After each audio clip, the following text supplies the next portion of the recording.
नमस्कार दोस्तों, स्वागत है आप सभी का मेरे YouTube channel law by KP में। आज हम पढ़ने वाले हैं भारतीय संविदा अधिनियम 1872 की धारा 16 के बारे में। ठीक है, ये धारा जो 16 है ये प्री और मीन्स दोनों के पर्पज से बहुत इंपॉर्टेंट है।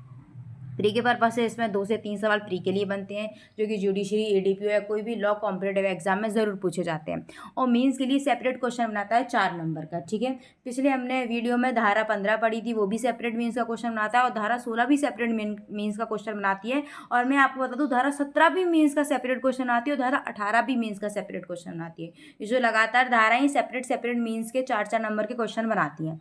तो ठीक है, तो वीडियो को बिना भी स्किप किए आपको पूरा देखना है स्टार्टिंग से एंड तक, और आपको ईयरफोन और हेडफोन अपने लगा लेने हैं, और कॉपी, पेन, पेपर, नोट्स एकदम पकड़ के बैठना है। ठीक है, कि आपको कुछ भी बोला जाए आप तुरंत नोट डाउन कर लें। आपको नोट से ये भी बताया जाएगा कि आपको मीन्स में कैसे लिखना है, कौन से केस लॉ आपको मेंशन करने हैं, आपको सब कुछ बताया जाएगा। तो वीडियो को बिना कुछ भी देरी किए हुए हम देखते हैं। तो चलिए, सबसे पहले हम डायरेक्ट से रीड करते हैं सेक्शन 16, असम्यक असर, जिसे हम कहते हैं अनड्यू इन्फ्लुएंस। ठीक है, अमेरिकन में से क्या कहा जाता है? ड्यूरेस कहा जाता है। अमेरिकन में से ड्यूरेस कहा जाता है। हम इंडिया में से क्या कहते हैं? अनड्यू इन्फ्लुएंस, असम्यक असर।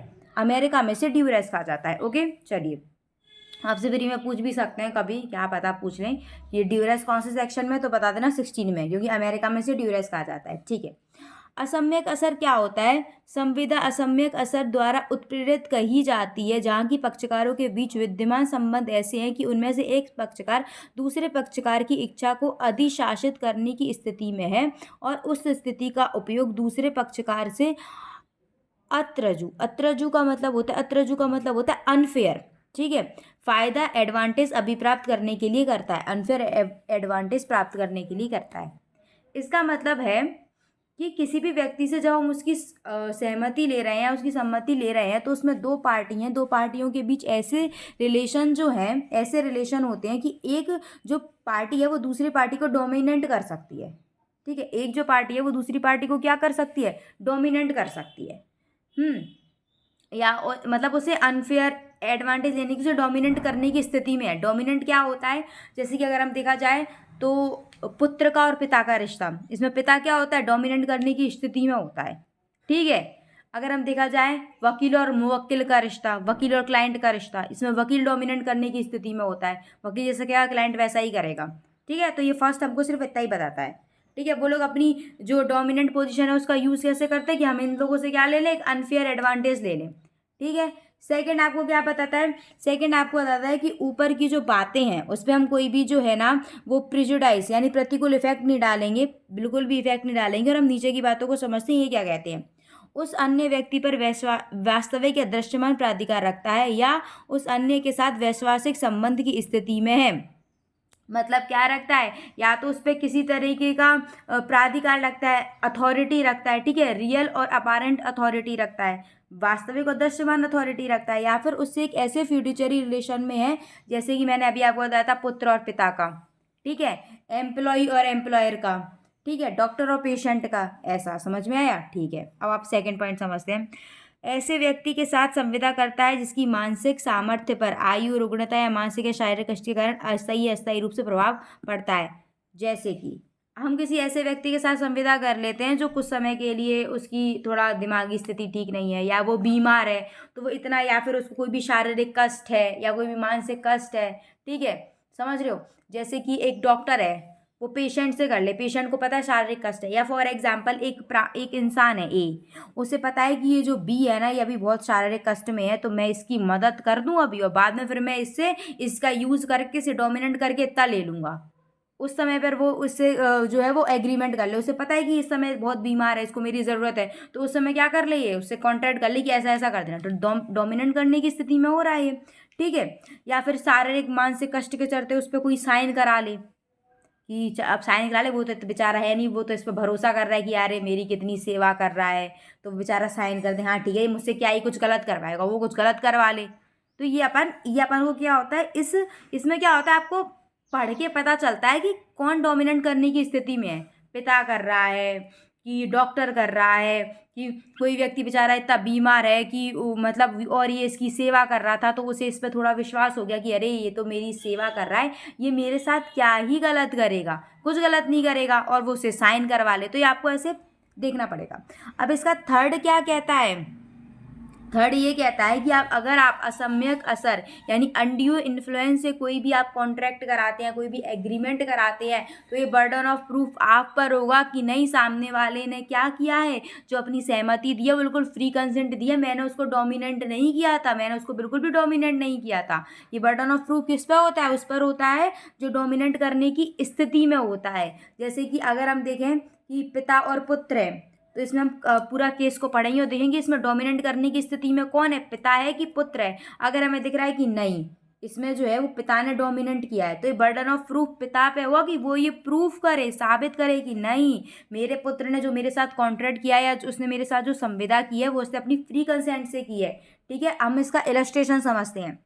का जिसने अपने पुत्र खा को उसकी अप्राप्त व्ययता, अप्राप्त व्ययता का मतलब होता है माइनॉरिटी, माइनॉरिटी के दौरान उसने क्या किया था, कोई धन उधार दिया था, खा के प्राप्त व्यय यानी मेजर होने पर अपने मैत्रिक असर का प्रयोग करते हुए, ठीक है, मतलब अपने पेरेंटियल इन्फ्लुएंस, उसने पेरेंटियल इन्फ्लुएंस कर दिया उसको, ठीक है, द्वारा जो उसने उधार दिया था उससे ज़्यादा राशि ले लेता है।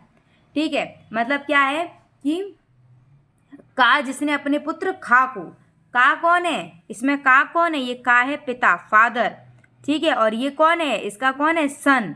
ये उस जिस समय का ने अपने मतलब सन को पैसे दिए थे ना, मतलब कुछ मनी दी थी ना, उस समय वो क्या था, माइनर था। लेकिन जैसे ही खा उसका सन जो होता है मेजर हो जाता है, वो अपने पेरेंटल इन्फ्लुएंस करके उसे यानी अपने मैत्रिक असर का दुरुपयोग करके क्या कर लेता है, उसे मिसयूज करके उससे ज़्यादा राशि ले लेता है। तो यहाँ पर बर्डन ऑफ प्रूफ किस पर होगा, ए पर होगा कि ये प्रूफ करे कि नहीं, जो मेरे बेटे है उसने जो मुझे अब रुपए दिए उसने अपनी सहमति से दिए, मैंने उस पर कोई भी असमय असर का प्रयोग नहीं किया था, मैंने उस पर कोई भी अनड्यू इन्फ्लुएंस नहीं किया था, ये उस पर होगा। ठीक है, अब हम क्या करते हैं, इसे नोट से समझ लेते हैं कि हमको इसे मीन्स में कैसे लिखना है। ठीक है, सबसे पहले हम हेडिंग बनाएंगे वैश्वासिक संबंध, फिड्यूशियरी रिलेशन। फिड्यूशियरी रिलेशन कौन से होते हैं, जहाँ एक व्यक्ति दूसरे के प्रति विश्वसनीय संबंध रखता है ना, मतलब वो विश्वसनीय परिस्थितियों में रखता है जहाँ उसे विश्वास करना ही पड़ता है कि ये कभी मेरा गलत नहीं करेंगे, जैसे कि वकील और मुवक्किल, डॉक्टर और मरीज, ठीक है, गुरु और शिष्य, माता पिता और बालक। इसमें क्या होता है, एक ऐसा एक संबंध होते हैं ना, दूसरों के प्रति विश्वास करता है, मरीज डॉक्टर पर विश्वास नहीं करेगा, क्लाइंट अपने वकील पर विश्वास नहीं करेगा, बच्चे अपने माता पिता पे नहीं करेंगे, तो ये वैश्वासिक संबंध की कैटेगरी में आ जाएगा।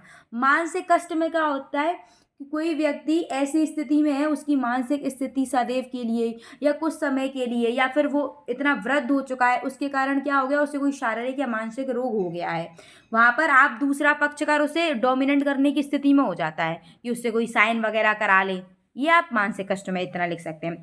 पर्दा नशीन स्त्रियों के साथ अगर आप कोई भी संविदा कर लें, पर्दा नशीन ऐसी स्त्रियां होती हैं जो कि कस्टम या यूजेस के चलते लोगों के सामने नहीं आ सकती, अगर आप उनसे कोई संविदा करते हैं ना तो ऑटोमेटिकली ये समझा जाता है कि आपने उन्हें डोमिनेंट करके ये कॉन्ट्रैक्ट किया है, उन्होंने जो अपनी कंसेंट है ना वो फ्री दी ही नहीं है। ठीक है, यह समझा ही यही जाए कि आपने उन्हें डोमिनेंट ही किया है। कुछ भी ऐसे लोग होते हैं या कोई भी ऐसे व्यक्ति होते हैं, कोई भी ऐसा समूह होता है जिन्हें क्या होता है कि जो न्यायालय द्वारा उन्हें क्या एक वो दिया जाता है, अब वो अधिकार या उन्हें ऐसा समझा जाता है कि अगर इन व्यक्ति के साथ कुछ भी किया जाएगा तो ये क्या किया जाएगा, ये डोमिनेंट की स्थिति में ही किया जाएगा। ठीक है, भारतीय न्यायालय द्वारा जो होता है कमजोर, अन्यभिज्ञ या अशक्त व्यक्तियों को संरक्षण दिए जाते हैं, संरक्षण दिए जाने की प्रथा दी जाती है, जिनमें पर्दानशीन स्त्रियां भी शामिल हैं।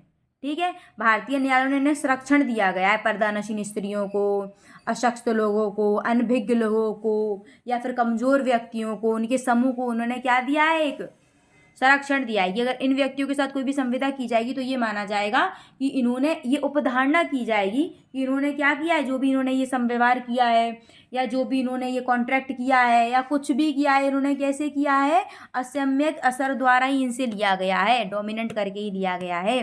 ठीक है, इसके लिए आपको एक रिलेटेड केस लॉ है, कौन सा केस लॉ है, खरबूजा कुंवर वर्सेस जंग बहादुर, AIR 1963। खरबूजा कुंवर वर्सेस जंग बहादुर, इसमें ये बताया गया था कि अगर पर्दानशीन स्त्रियों के साथ आप कोई भी संविदा करते हैं तो ये अवधारणा की जाएगी कि उन्होंने असम्यक असर द्वारा ही अपनी सहमति आपको दी है। ठीक है। अब इसमें आता है, आप एक हेडिंग डालेंगे कि साबित करने का भार किस पर होता है। साबित करने का भार उस व्यक्ति पर होता है जो अधिशासित करने की स्थिति में होता है, जैसे कि माता पिता और बालक। इसमें से साबित करने का भार माता और पिता पे होगा, क्योंकि माता पिता बच्चे को डोमिनेट कर सकते हैं। संरक्षक और पाल्य में से संरक्षक पर होगा। ट्रस्टी और जो कि जिससे फ़ायदा मिलता है उसमें से ट्रस्टी पर होगा। डॉक्टर और मरीज में से डॉक्टर पर होगा। वकील और मुवक्किल में से वकील पर होगा। ठीक है, आपको समझ में आ गया कि अनड्यू इन्फ्लुएंस क्या होता है। अनड्यू इन्फ्लुएंस ऐसा होता है जिसमें एक व्यक्ति दूसरे व्यक्ति को डोमिनेट करने की स्थिति में होता है। अब इसमें कौन कौन सी स्थितियां आ सकती हैं, चाहे वो वैश्वासिक संबंध से कर रहा हो, चाहे वो मानसिक कष्ट से कर रहा हो, चाहे वो पर्दानशीन स्त्रियों के साथ कर रहा हो। वैश्वासिक संबंध में आ जाते हैं हमारे माता पिता, बालक, डॉक्टर, रोगी, वकील, मुवक्किल। मानसिक कष्ट में आ जाता है कोई व्यक्ति को मानसिक कष्ट है या वो शारीरिक पीड़ा में है और फिर आप उससे कोई साइन वगैरह करवा लीजिए, या पर्दानशीन स्त्रियों के साथ कर रहे हैं तो भी यही माना जाएगा। साबित करने का भार किस पर होता है, जो डोमिनेट करने की कंडीशन में होता है। ठीक है, ये आपको सब समझ में आ गया। मीन्स में आपको पहली बात तो पूरा सेक्शन लिखना है 16, जो कि बहुत बड़ा है। फिर आप इसमें एक या दो आपकी इलस्ट्रेशन आप लिखिएगा, फिर आप इन्हें हेडिंग्स बना के इनको लिखिएगा, इसको हेडिंग्स बना के इसको लिखिएगा, इनको एग्जाम्पल में डालिएगा। आपका आराम से 2 से 2.5 पेज का आंसर तैयार हो जाएगा, जो कि 4 नंबर के लिए बहुत है। ये मीन्स में इतना आ जाएगा। प्री में आपको पूछा जाएगा कि सेक्शन 16 में किसकी डेफिनेशन बताई गई है, बता देना। आपको इलस्ट्रेशन दिए जाएंगे, इलस्ट्रेशन में पूछा जाएगा कि इसमें डोमिनेट करने की स्थिति में कौन है, आप बता देना। ठीक है, बस इसमें बहुत अच्छे से पढ़ लो कि अनफेयर एडवांटेज लेता है, अधिशासित करने की स्थिति में होता है, वास्तविक या दृश्यमान प्राधिकार रखता है, वैश्वासिक संबंध करने की स्थिति में होता है। बस ठीक है। अगर आपको वीडियो में कुछ भी समझ में नहीं आया होगा तो मुझे कमेंट सेक्शन में ज़रूर पूछिए। वीडियो को लाइक कीजिए, चैनल को शेयर एंड सब्सक्राइब कीजिए। Till then bye bye.